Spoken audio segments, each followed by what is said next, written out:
speculated just how much the royal family will take part in that. Obviously, the two princes are her children.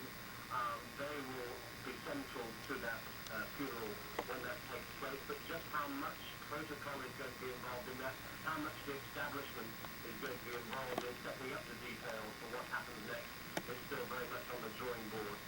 There's no precedent for this quite like this, and I think that we will be seeing Buckingham Palace and the British authorities here, the government, working very hard to ensure that what happens in terms of funeral and in terms of remembrances and services and so on and so forth will be done in a right and proper way. Diana does have a great deal of affection here in terms of her following. People want to see this done right, and there has been so much exposed in terms of the princess's relationship with the royal family and the monarchy and the government. I think that there will be an overwhelming desire to see what happens next in terms of funeral arrangements and services to be done in the right and proper way. Jim. Brent, just very briefly, in your view, to my wedding husband, to heaven to home, from this day forward, for better for worse, for richer, poorer, in sickness and in health, to love and to cherish, till death us do part, according to God's holy law, and thereto I give thee my troth.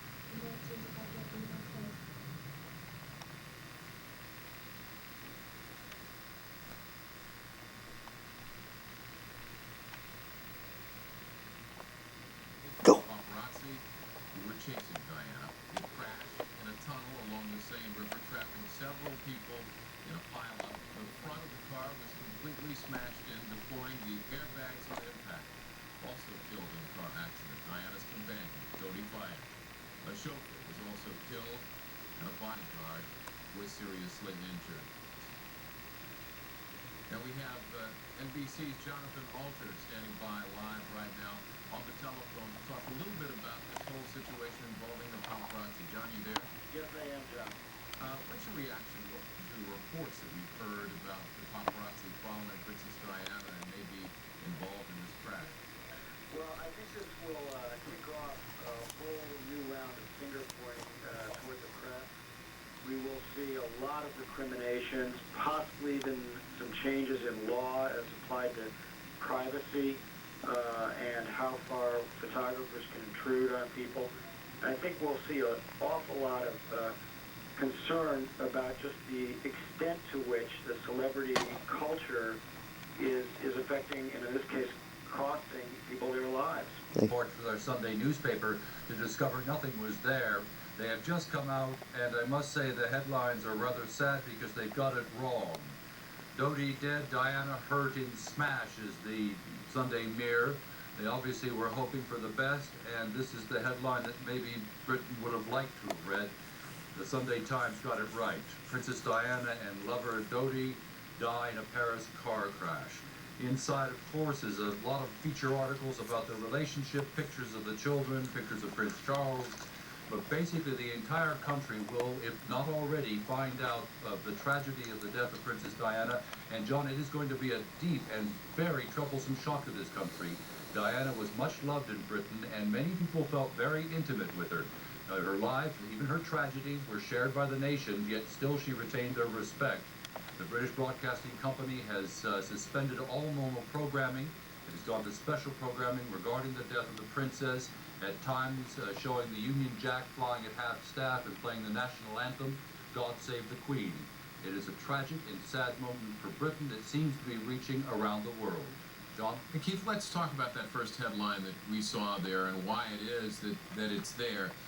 For those people who might just be joining us, the first reports were that Princess Diana was seriously injured, that she had a concussion, a broken arm, and an injury to the thigh, but we later learned it was much more serious, correct? Indeed. In fact, there was some misreporting at the very beginning. Some people, eyewitnesses apparently, said that Dodie was able to walk out of the car. They saw him walking. I think that the crash was so horrific and so extraordinary that people who saw it didn't believe it, couldn't understand exactly what was happening. but certainly the first reports that I got, which was hours and hours ago, was that Di had a bad cut to the leg, perhaps broken ribs or broken arm.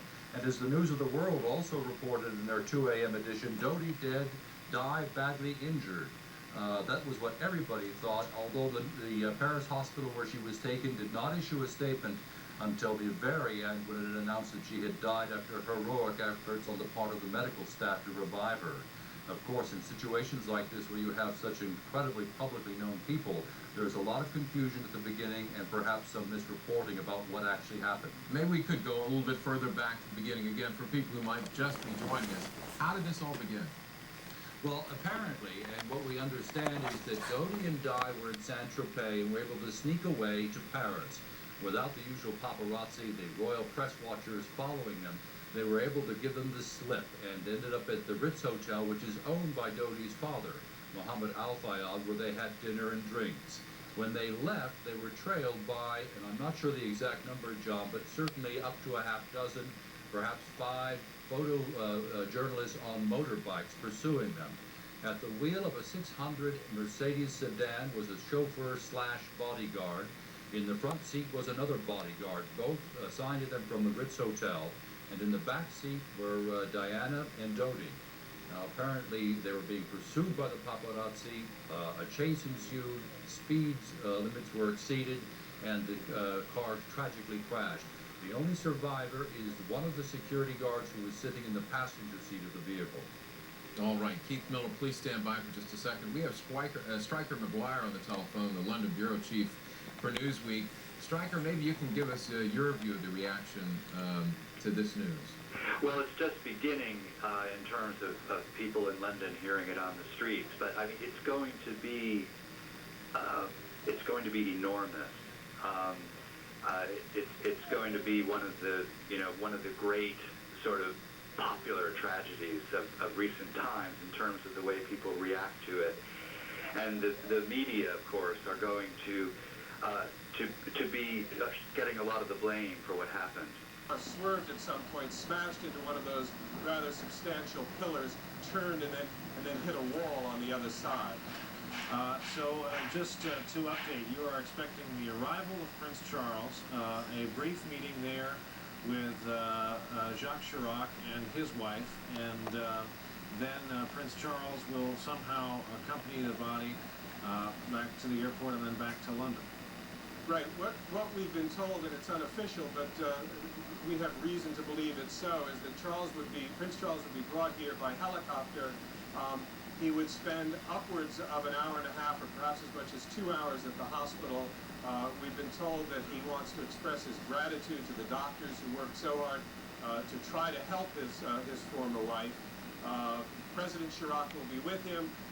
There's going to be a cortege, a funeral cortege, if you will, of some sort that's expected to form outside the hospital. That is behind One seats 6 adults. In this case, 4 people were inside.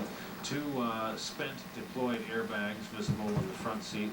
There it went, coming out of the tunnel on a flatbed truck. Wow, that's better. At the time these pictures were taken, most of the United States, most of Europe was under the impression that while Dodi Al-Fayed, the princess's companion of late, had died, along with the driver in the crash, the princess was seriously injured, but alive, and we had no reason to think that her prognosis was not good.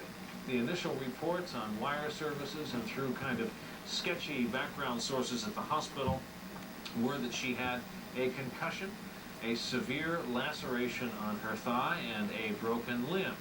And the rumors went back and forth all night that it was either a broken arm or a broken leg.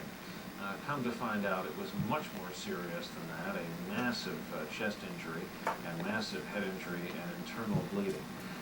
We have a look at kind of how the events fell into place chronologically, how this news was greeted with such sadness. Look at this day so far from NBC's Keith Miller. My table doesn't work, does it? Some people were overcome with emotion. Mourners gathered outside Buckingham Palace to place flowers or whisper a prayer. Regular programming on Britain's state-run TV was suspended. This is BBC Television from London. Diana, Princess of Wales, has died after a car crash in Paris. The royal family attended church in Scotland this morning. In a statement, Queen Elizabeth and Prince Philip said they were deeply shocked and distressed by this terrible news. Prince Charles was on vacation with sons William and Harry. He told them this morning that their mother Diana was dead. The Prime Minister, Tony Blair, was near tears. We are today a nation in Britain